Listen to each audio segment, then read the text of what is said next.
বিপদে পড়ার আগে অবশ্যই আপনাকে গুগল ক্রোমের একটি সেটিং অফ করে রাখতে হবে, কারণ আপনি যদি কোনো গোপন জায়গায় যান বা যদি আপনার অভ্যাস হয়ে থাকে মোবাইল ফোনটা বাথরুমে নিয়ে যাওয়ার, তাহলে অবশ্যই আপনাকে এই সেটিংটা অফ করে রাখতে হবে। তা না হলে আপনি কিন্তু বড় ধরনের সমস্যায় পড়ে যাবেন।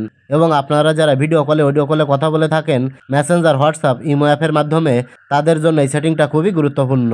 কারণ আপনারা যখন ভিডিও কলে অডিও কলে কথা বলেন তখন কিন্তু অটোমেটিকই গুগল ক্রোমের ক্যামেরাটা ওপেন হয়ে যায়, যার কারণে গুগল ক্রোম কিন্তু আপনার সব কিছুই দেখে নিতে পারে। এবং আপনি যদি বাথরুমে যে ইন্টারনেট ব্যবহার করেন তাহলেও কিন্তু গুগল ক্রোমের এই ক্যামেরা অপশানটি অটোমেটিক অন হয়ে যায় এবং গুগল ক্রোম কিন্তু আমাদের সব কিছুই দেখে নিতে পারে, সহজেই আমাদের ছবি ভিডিও নিয়ে নিতে পারে। তাই অবশ্যই আপনাকে গুগল ক্রোমের এই সেটিংটি অফ করে রাখতে হবে। অফ না করলে আপনি কিন্তু বড় ধরনের সমস্যায় পড়ে যেতে পারেন। তাই আজকের এই গুরুত্বপূর্ণ ভিডিওটি না টেনে সম্পূর্ণ দেখতে থাকুন, কারণ আজকের এই ভিডিওটি আপনার জন্য সবথেকে গুরুত্বপূর্ণ।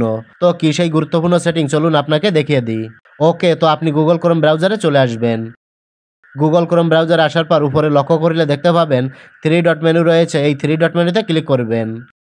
তারপর এই অপশানগুলোর ভেতর থেকে সেটিংস অপশানে ক্লিক করবেন। সেটিংস অপশানে ক্লিক করলে ক্রোম ব্রাউজারের সমস্ত ইনফরমেশন সেটিংগুলো আপনার সামনে শো হবে।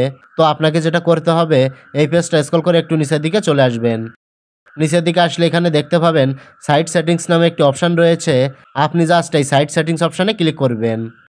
সাইট সেটিংসে ক্লিক করলে এমন একটি ইন্টারফেসে আপনাকে নিয়ে আসবে। তো এই পেজে আপনি লক্ষ্য করলে দেখতে পাবেন 2 নম্বরে একটা অপশান রয়েছে ক্যামেরা।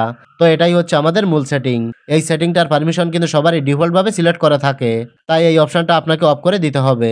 তো তার জন্য আপনি ক্যামেরা অপশানে ক্লিক করবেন। ক্লিক করার পর দেখতে পাচ্ছেন আছে ক্যামেরা। তো এর ডান পাশে দেখতে পাচ্ছেন একটি বাটন রয়েছে। এই বাটনটা কিন্তু সবারই অন করা থাকে, যেমন দেখতে পাচ্ছেন আমার অন করা রয়েছে। ডিফল্টভাবে কিন্তু এটা সবারই অটোমেটিক অন করা থাকে। তো আপনি এখান থেকে এই ক্যামেরা বাটনটা অফ করে দেবেন। এটাই হচ্ছে সবথেকে গুরুত্বপূর্ণ বিষয়। এটা অবশ্যই আপনাকে অফ করে রাখতে হবে।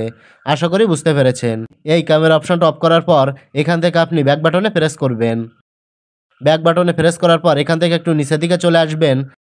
নিচের দিকে আসলে এখানে দেখতে পাবেন থার্ড পার্টি কুকিজ নামে একটি অপশান দেওয়া রয়েছে, জাস্ট এটাতে ক্লিক করবেন। থার্ড পার্টি কুকিজ অপশানে ক্লিক করার সাথে সাথে এমন একটি ইন্টারফেসে আপনাকে নিয়ে আসবে। এই পেজে আপনি 3টি অপশান দেখতে পাবেন: allow third party cookies, block third party cookies in incognito mode আর ব্লক থার্ড পার্টি কুকিজ। তো এখান থেকে আপনি যেটা করবেন 3 নম্বর অপশানটা সিলেক্ট করে রাখবেন। ব্লক থার্ড পার্টি কুকিজ এই অপশানটা সিলেক্ট করে রাখবেন। তো বন্ধুরা, আমি যে 2টি সেটিং দেখালাম এই 2টি সেটিং যদি আপনি অফ করে রাখেন তাহলে আপনাকে আর কোনো সমস্যায় পড়তে হবে না। আপনি নিশ্চিন্তে আপনার মোবাইলটা যে কোনো জায়গায় নিয়ে ব্যবহার করতে পারবেন, আপনার কোনো সমস্যা হবে না। আশা করি বিষয়টা ভালোভাবে বুঝতে পেরেছেন। তো ভিডিওটি ভালো লাগলে একটি লাইক করবেন আর বন্ধুদের কাছে ভিডিওটি শেয়ার করতে ভুলবেন না, কারণ ভিডিওটি আপনি যদি শেয়ার করেন তাহলে অনেকেই কিন্তু এই সমস্যা থেকে বেঁচে যাবে। তো এটাই ছিল দেখানোর।